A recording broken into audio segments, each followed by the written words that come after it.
నమస్కారం. సొంత ఇల్లు అనే కల మీకు ఉందా? కాని డబ్బుల్లేదు, స్థలం లేదు, ఎలా కట్టాలి అని ఆలోచిస్తూ ఆగిపోయారా? అయితే ఈ వీడియో మీకోసం. సంక్రాంతి వేళ ఆంధ్రప్రదేశ్ ప్రజలకు కేంద్ర, రాష్ట్ర ప్రభుత్వాలు కలిసి ఇచ్చిన పెద్ద శుభవార్త గురించి ఈరోజు పూర్తిగా మాట్లాడబోతున్నాం. పీఎం ఆవాస్ యోజన ఆంధ్రప్రదేశ్ పథకం కింద ఎవరికి అర్హత ఉంటుంది? ఒక్కో లబ్ధిదారుడికి 2,50,000 రూపాయలు ఎలా వస్తాయి? స్థలం లేనివారికి ఏమి జరుగుతుంది? అప్లికేషన్ ఎలా చెయ్యాలి? డబ్బు ఎప్పుడు అకౌంట్లో పడుతుంది అన్న ప్రతి అంశాన్ని ఈ వీడియోలో స్పష్టంగా, సింపుల్గా వివరించబోతున్నాం. చివరి వరకు వీడియో చూడండి. ఒక చిన్న విషయం కూడా మిస్ అయితే మీకు నష్టం. పీఎం ఆవాస్ యోజన ఆంధ్రప్రదేశ్ గురించి ఈ వీడియోలో మొదటి నిమిషం నుంచి చివరి నిమిషం వరకు ఒక్క విషయం కూడా మిస్ కాకుండా పూర్తిగా వివరంగా మాట్లాడుకుందాం. సొంత ఇల్లు అనేది ప్రతి కుటుంబం కల. కాని గ్రామీణ ప్రాంతాల్లో నివసించే నిరుపేదలు, కూలీలు, చిన్న రైతులకు అది కలగానే మిగిలిపోతుంది. పెరిగిపోయిన నిర్మాణ ఖర్చులు, సిమెంటు ధరలు, ఇనుము రేట్లు, కార్మికుల కొరత కారణంగా ఇల్లు కట్టుకోవడం చాలామందికి అసాధ్యంగా మారింది. ఈ పరిస్థితిలో కేంద్ర ప్రభుత్వం తీసుకొచ్చిన పీఎం ఆవాస్ యోజన గ్రామీణ్ పథకాన్ని ఆంధ్రప్రదేశ్ ప్రభుత్వం పూర్తిస్థాయిలో అమలు చేస్తోంది. ఈ పథకం ఉద్దేశం చాలా స్పష్టం. పక్కా ఇల్లులేని ఒక్క కుటుంబం కూడా గ్రామంలో ఉండకూడదు. అందుకే ఒక్కో అర్హులైన లబ్ధిదారుడికి మొత్తం 2,50,000 రూపాయల ఆర్థిక సహాయం అందిస్తున్నారు. ఇది మాటల్లో చెప్పే హామీ కాదు, నేరుగా లబ్ధిదారుడి బ్యాంక్ అకౌంట్లోకి వెళ్లే డబ్బు. ఇక్కడ ఒక విషయం స్పష్టంగా అర్థం చేసుకోవాలి. ఈ మొత్తం ఒకేసారి రాదు.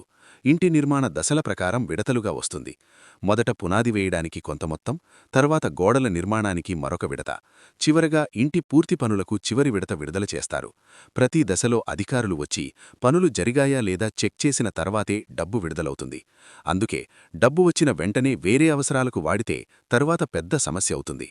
ఈ పథకంలో మరో ముఖ్యమైన అంశం స్థలం విషయం. సొంత స్థలం ఉన్నవారికి ఎలాంటి సమస్య లేదు. వాళ్ల స్థలంలోనే ఇంటి నిర్మాణానికి డబ్బిస్తారు. కానీ స్థలం లేని నిరుపేదల సంగతి ఏంటి అనే ప్రశ్న చాలామందికుంటుంది. ఈ పథకం కింద స్థలం లేనివారికి ప్రభుత్వం స్వయంగా స్థలం కేటాయిస్తుంది. అదే స్థలంలో ఇల్లు నిర్మించుకునే అవకాశమిస్తుంది. అంటే స్థలం లేనివారికి కూడా ఈ పథకం పూర్తిగా వర్తిస్తుంది. ఇది నిజంగా చాలా పెద్ద మార్పు. దరఖాస్తు ప్రక్రియ విషయానికొస్తే 2 మార్గాలున్నాయి.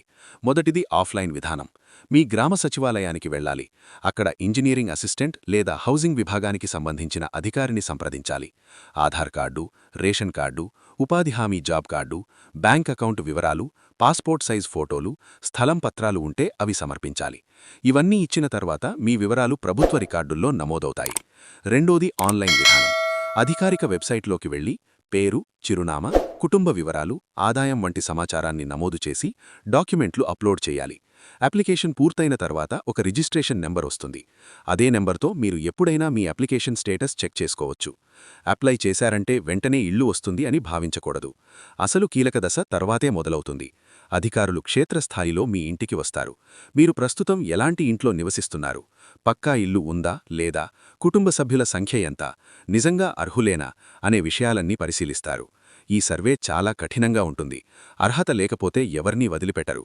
రాజకీయ సిఫారసులు, ఒత్తిడులు ఇక్కడ పనిచేయవు.